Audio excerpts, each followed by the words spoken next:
everyone, welcome back to my channel and welcome to a new video. I'm Dania, I'm a politics student and I make videos about social commentary, fashion and influencer culture.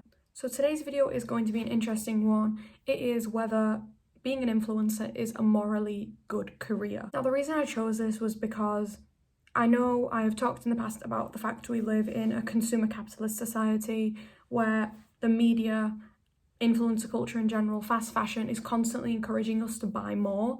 It's constantly trying to push us this next new product, next new service, and it's all meant to make our lives better when in reality they often don't. In my last video I talked about the fitness industry and how they try to sell you wellness even though it's not actually making you feel any better or be any healthier. And in my other video I talked about fast fashion and unsustainability and how by the media keep pushing these products that you always need the next new product, we can never really fully achieve sustainability. So a quick disclaimer before I start, just want to say this is just to get a conversation going, and of course I follow many influencers myself and I actually have nothing against influencers obviously, and this is not aimed at particular influencers either.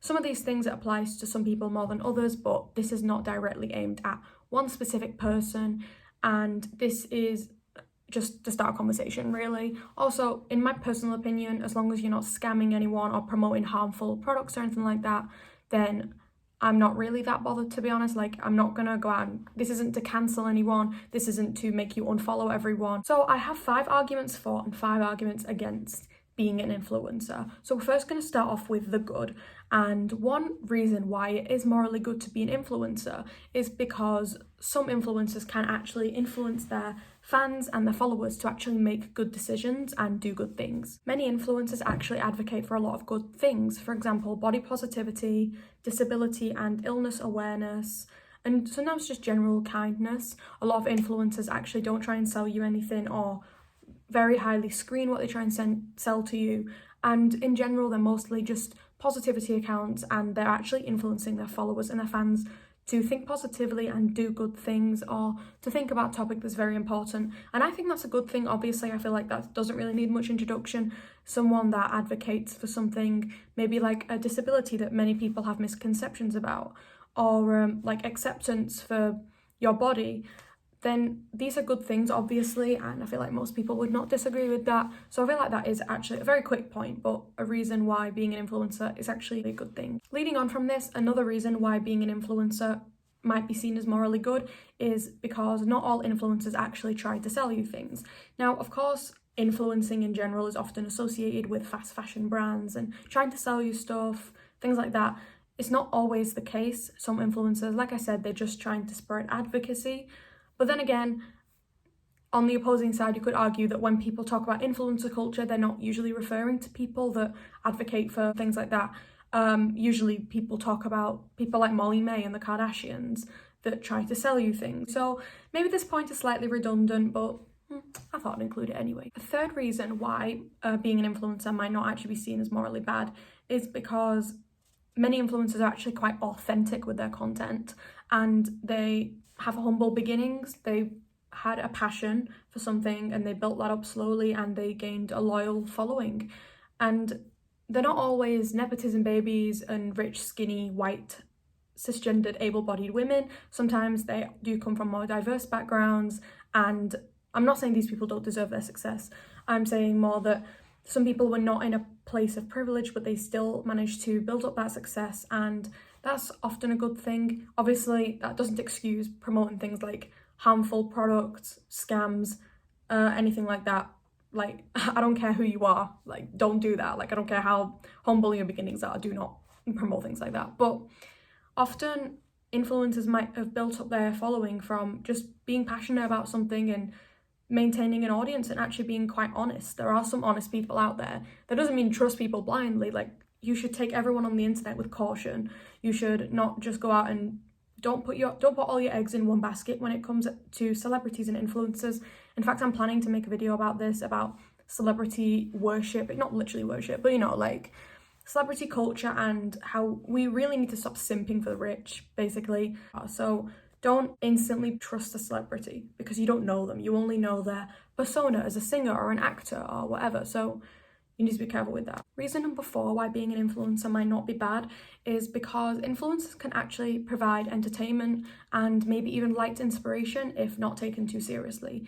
Now, what I mean by that is, if you open Pinterest, you see a lot of influencers. Maybe let's say you look up outfits like with like red corset tops. You'll see loads of influencers wearing red corset tops, and it just gives you loads of outfit inspiration. Now, often I don't even know the people's names that I'm looking at, but I'm only looking at them for the inspiration. So like, let's say I have this top and I don't know how to style it, then I can look to Pinterest and see these influencers wearing similar tops, styling them with like trousers of this colour or skirts of whatever colour and other stuff like that. So that can be good because I'm not really putting my whole trust in this person. I'm just more looking at their outfit and going, this is a nice outfit, I could wear that. So often, like I said, I don't even know these people's names sometimes. I just look at their outfits. So if you view influencers through that light, then is it really that bad? But then again, are they presenting themselves to be viewed in that light, or is that a personal decision to view them in that light? Should influencers take themselves that seriously? That's for the next section. By the way, I just want to give a quick disclaimer that I will be mentioning some heavy topics in the next section, so please skip ahead if this is not for you. And my 5th argument on why being an influencer is not always bad is because influencers can actually help raise awareness for a lot of serious and important issues. And I don't just mean political issues, I also mean issues that need awareness raised for them that are kind of almost, I feel like everyone would agree that they're important issues. For example, Dr. Alex from Love Island raises awareness often for, I don't know what I'm allowed to say on YouTube, so I'm just going to say mental health and depression awareness, things like that. And that's, I think, a really important job. In fact, he continued working at the NHS during COVID when a lot of people actually just went back to influencing or flying out to Dubai, places like that. He actually stayed working in A&E. That's an example of an influencer that used their platform for good. Also, we've got Malin Anderson from Love Island, who raises awareness for again, I don't know what I'm allowed to say, domestic violence and baby loss, which again, very important, and she's using her platform to do good, and many influencers actually use their platform to spread awareness for things like that. And in fact, one influencer actually ended up creating a new law. Basically, upskirting is now against the law in the UK, and that all started from a Facebook post by an influencer actually. If I find her name, I will put it here. But yeah, that's an amazing thing that happened, and it just goes to show that if you use your platform correctly, you can actually create real change, especially when you are in a position of power and influence. Then if you have the money and resources and platform to make a positive change, then it is very much possible. Now let's get on to the reasons why being an influencer may not be the best job morally. Now, the first reason is in a consumer capitalist society, do we really need more people promoting consumer products? Now, again, this obviously only applies to influencers that do promote products. Now, I'm not saying these are bad people, but it kind of raises the question. If you have a platform and you promote things like fast fashion, do we need more people to be doing that when fast fashion consumption rates are already really high and it's causing destruction of our planet? So is it right to build a career on that, especially when with how rich some influencers are, they can certainly afford to be like accept sponsorships and stuff from non-fast fashion brands. And whilst whether it's right to use fast fashion or not is a whole different video, I actually made a video on this called Sustainability Fast Fashion, and I don't remember the other part of it, but it's on my channel, and that's a whole different conversation. But whether you use fast fashion or not, is it right to promote it, to actually tell people, go and shop at this store, especially when you know you're going to be listened to by thousands, if not millions of people? I don't really know. And this leads me on to my second point. Is it right to be making a career and making money off of fast fashion brands that create so much suffering and have such poor working conditions for their employees? Is it right to be making a career off that and becoming a millionaire whilst people are getting paid 3 cents an hour or 3p an hour? I don't think so. But some people could also argue that most consumer products are made that way. Like even things like household items and even food we eat is often made in immoral conditions. But in my opinion, I don't think that excuses it, because you don't need to be further promoting them. Buying a product from a company that is immoral because you have no choice is different from actually telling people, go and buy from this company. I'm going to get a discount if you buy from it, because you are essentially getting rich off of other people's labour when they're staying poor. But when you buy a household item that was produced in, or clothes or whatever that was produced in bad conditions, at least it's only for you and you're not going out telling everyone else to buy it. When you are an influencer, you're pretty much telling everyone, go and buy this product. It doesn't matter how it was made, I'm going to get a commission off it. So like I said, I'm not saying the people that do this are bad people. Maybe they're not educated, but I don't think that's a very morally good career to have, really. I don't think it's a good idea to kind of choose this career yourself. A third reason why being an influencer is, in my opinion, is not always morally right is because some influencers, now I know this is not all, and there are plenty of influencers that do this actually very well and this does not apply to them, but often there are very poor background checks on some of the brand sponsorships they choose to promote, and this can lead to scams being promoted. Now, this happens in two forms. It can happen intentionally or unintentionally. It can happen either through, like, intentionally, because some influencers simply do not care. I'm not going to name any names because I don't want to start drama or get sued, but I'm sure a few names pop to mind when I say that. And especially YouTubers and influencers that consistently promote scams. And it's not like a one-off and then they apologise, it's more of a consistent thing. I'm sure a few names spring to mind.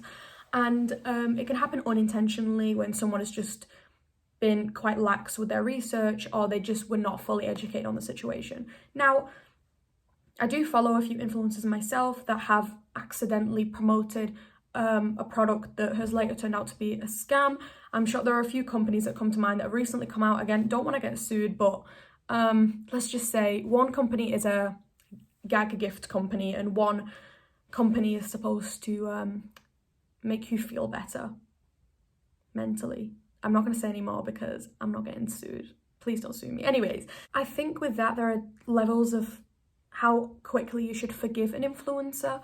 I think if the product genuinely seemed legit and the influencer did what's reasonable to, like, the amount of research that's reasonable to be done to see if that product or company is legit, and it came up clean and then later information was exposed, that's different from someone promoting a product that is pretty obvious it's a scam to begin with. I think that the product that comes to mind is anything to do with like flat tummy tea, skinny tea, basically laxative tea. I think with a product like that, it should be pretty obvious that it's a scam, or at the very least not extremely harmful and dodgy. And I think with products like that, I don't think that's excusable to be promoting, no matter who you are or what your platform is. Whether you are a millionaire influencer or you're just getting started, I don't think it's ever justified to be promoting products like that. My fourth point, and a point that's actually I found really interesting to think about, was actually my next 2 points I actually found very interesting to think about. My fourth point is that some people are simply not qualified to be influencers followed by thousands of people. Now, I'm not saying I am the gatekeeper or the litmus test for qualification. I don't think I'm qualified to be making these videos, to be honest, but what I'm trying to say is, just because, like, if you're an influencer and you have a platform, let's say in fitness, right? You just show off your fitness, you start off just showing off your fitness journey, maybe your like gym outfits, stuff like that. And then later you build a big platform and you might start selling like courses, things like that. It doesn't mean you're qualified in the field to be doing that. For example, I can do my own nails, I can do my own acrylic nails. I kind of taught myself via YouTube. I bought kits and stuff from eBay and Amazon, stuff like that. I kind of taught myself to do acrylic nails. I am not a professional. I would not charge, if I was to charge people, I'd charge people like £10-15. I would not charge people a lot because my nails are they're not amazing. They look good, but quality-wise, they're not perfect. But that doesn't make me a qualified nail technician, you know, because if I wanted to be a qualified nail tech, I'd have to do a professional course and get some sort of certification. I can't just buy a kit off Amazon, watch a few YouTube videos and call myself qualified. I think there's a difference between being experienced and qualified. I think in this situation, what ends up happening is a lot of people just end up way too far out of their depth. Some influencers might start off doing well and then realize later on they're in way too deep and they can't stop. But I think at this point, a person needs to kind of realize where they came from. Why am I giving millionaires advice, like with my 30 followers or what, like subscribers or whatever? Anyways, I think people need to kind of take a step back sometimes and realize how much qualifications they do have, and if they want to actually pursue this as a career. Let's say you have a fitness channel and it is very successful, but then you think, I want to start selling maybe courses and stuff in fitness. They should maybe take a personal training course, get a proper qualification and certification for that, and then do it. It will take maybe a few years, but at least they'll be qualified. Hi, I'm just editing, and I just want to clarify what I mean by selling exercise plans is claiming them to be personalized when you do not have a personal trainer qualification. I don't mean things like influencers selling a generic exercise program that's made for anyone that buys it. Even with that, I think an element of responsibility should still be taken. It should be sold as just a generic exercise plan and not like a, if you do this, you will get your dream body type thing. I mean more when influencers sell kind of personalized plans when they shouldn't really be doing that because they don't have a personal trainer qualification. That's my problem mostly, not just generic exercise. Because if you start selling courses and you don't know what you're doing, that could actually harm people, especially when it comes to diet and nutrition, because it's not, no pun intended, it's not one size fits all, especially when it comes to a customer that may have eating issues or something like that. It is not a situation where someone online can just sell you something even though they don't actually know what they're talking about. That is actually quite dangerous, can actually end up putting people at risk. And finally, reason number 5 why I feel like being an influencer might not always be the best idea is because, you know what they say, the road to hell is paved with good intentions. This saying refers to the fact that sometimes someone can have good intentions for something, but if the execution is poor, then it overall becomes a bad thing. And you can actually see this with some influencers. Many influencers start off doing a good thing with good intentions for what they want to do with their platform and with their career as an influencer, and then they start getting sponsored by bad companies or doing irresponsible things, giving irresponsible advice, so then overall the good thing turns into a bad thing. This is not always the case, obviously. Many influencers don't go off track, they don't let fame get to their heads, but this isn't always the case. And sometimes you see influencers letting the money, letting the fame, letting the popularity get to their heads, and then they start losing track of their original intentions. So to conclude the video, I think being an influencer can be good, but it of course has its downsides. So we kind of do need less influencers promoting consumerism, but that doesn't mean that all influencers that do promote consumerism are bad, because a lot of them might not understand the full extent of what they're doing, they might not be educated, and I don't think we should go ahead and hate on these people or cancel them. That's quite counterproductive, I think. So whilst I don't think it's right to judge and spread hate to these people, we should still try to educate them. However, it's not morally good in any way, or morally justified in any way, to promote scams, misleading services, and dangerous services. I think most notably in my head that comes to mind is like weight loss and dieting products. Things like fit teas, gimmicky weight loss products that don't work, anything to do with meal replacement, anything like that. I feel like that's completely immoral and dangerous. And to promote scams as well, obviously, not just involving food, but things like, remember that Kenza Cosmetics scam when everyone, oh, that was crazy. When YouTubers were promoting these like $40 makeup brushes for $7 or something, and they were all from AliExpress. That was a golden era of YouTube. Well, something like that would be considered a scam. Obviously, it's not morally justified to promote things like that under any circumstances, no matter who you are. Don't do that, whether you're a big influencer or a small influencer. I think it's also extremely important that influencers should take care to not go beyond their depths. So I do understand that if someone has been an influencer in a certain field for a long time, they can feel like they're an expert in that field. That's not always the case though. You know, there is a big difference between being qualified and being educated and being knowledgeable and being experienced. So, for example, I'm experienced in going to the gym. I've been going for a few months, not that long, but I feel like I'm pretty experienced when it comes to like doing a good workout and knowing which muscle areas to target and which workouts target them. I'm not perfect, obviously, but I feel like I can have a successful workout. I've seen progress. That doesn't make me a personal trainer, because if I wanted to be a qualified personal trainer, I would have to do specific educational courses, qualifications, get certification, get a formal education. You can't just be a fitness YouTuber and then expect to know as much as a personal trainer, because that's not always the case. What you teaching on YouTube might be only specific to a certain area, and that doesn't mean that you might be bad at being an actual personal trainer, but because you don't have that formal qualification, you might not necessarily be on par with everyone else. So I think it is important to not go too far out of your depth. That being said, a lot of influencers are actually very fun to watch.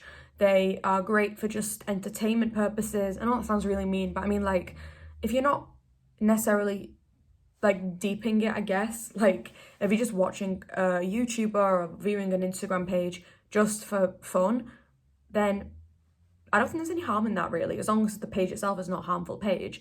So for example, if you look at an influencer on Pinterest because you like their outfits and it helps you put outfits together, I don't feel like there's anything wrong with that. I think problems start arising when you end up buying a lot more than you usually would because of said influencer. But let's say you follow someone because their wardrobe is similar to yours and they help you style the clothes you have. I don't think that's a bad thing. What's also cool though is that influencers can help us with things that we actually might need help with. So maybe be supportive in mental health issues, body image, body confidence, be part of a community that we don't really see much in our real lives. So I think influencers can actually be quite beneficial. I think we should always remember that influencers who try to sell us products might not always have our best interests at heart. That doesn't mean that there are no honest people and they don't, like, none of them care about us, they're all terrible people, because that's obviously not true. But at the end of the day, when an influencer tries to sell you something, it's like they think about the money. That doesn't mean they try and sell you scams or anything, but the money is important. So you need to keep that in mind. But that goes for anyone trying to sell you anything. When you walk into a supermarket, they try and sell you stuff, you know? We need to keep in mind that money is the driving power here. Hi, I'm just editing again, and I just feel like I didn't explain that very well. What I'm trying to say is basically an influencer would not try to sell you something unless there was a financial incentive for them. That's mostly for like products they are being paid for, by the way. I understand sometimes they just want to help you out. If something's a good product that they like, they'll promote it like for free. But I mean with things like sponsorships, they would not do that sponsorship if they weren't going to get good money for it. So whilst sometimes they are honest and it is actually a good product, we do need to keep in mind out that the driving force here is the fact that they are going to get paid. So we should always keep that in consideration. It means that we should really take caution when following influencers. And if we do choose to buy products from these people, we should take relevant steps to ensure that the product is good and the product is legit and it's not a scam and that we actually need it, which is a shame really, because I feel like they should be doing that. But there are some influencers that are kind of notorious for scams. I'm sure you can think of a few, which again, I'm not going to say who, but don't buy from those people. But even your favorite influencers, you don't know their intentions at heart. You don't know these people in real life. So we should always take caution when buying from these people. So do I think being an influencer is a morally good career? I think it depends. I think it depends how you use your platform, why you use it, and what the end goal is. If your platform is used for a good purpose and like a morally good purpose, like helping people or inspiring your audience, that's good. But I think these people should still keep that goal in mind and not lose track of it, despite the money or the fame. And if the influencer is more of a traditional influencer that promotes fast fashion and promotes overconsumption, I don't think it's the most morally perfect job in the world, in my opinion. That doesn't mean I hate the people that do it. I get it, and I follow a lot of these people myself. But I feel like in a world where we are kind of run by consumerism, we need less promotion of consumerism, not more. So I think, especially if you're in a position to accept brand deals and things from more sustainable companies, then I think these influencers should consider that and not rely solely on fast fashion and, you know, irresponsible companies. Anyways, I hope you enjoyed today's video. Next week, my video is going to be about UK universities and how unserious they are, because they are goofy, let's just put it that way. But this might change. I've got a lot of video ideas coming up, so I have got some really exciting stuff planned. I've got one coming about ageism towards women, especially in Hollywood, but also in real life. I've got one about where your clothes go after you donate them, how the fast fashion industry affects Indigenous communities, the third world, Native American communities, Black communities. That one might take a bit longer because I need to do a lot of research on it and I want to make sure I get my facts right and uplift these communities rather than speak over them. So I want to make sure my facts are right, and I have a lot of university work, so that video might be quite late, but it is coming soon. I've got one about, I've actually written a script but not posted yet, ages ago, for a video about what to do with your clothes, how to find your actual style, and not sure whether you like a product, then you should follow this advice. That one's coming soon as well. So anyways, I hope you enjoyed the video. Please like and subscribe. I'm trying to grow my channel. So yeah, thank you so much for watching, guys. Bye.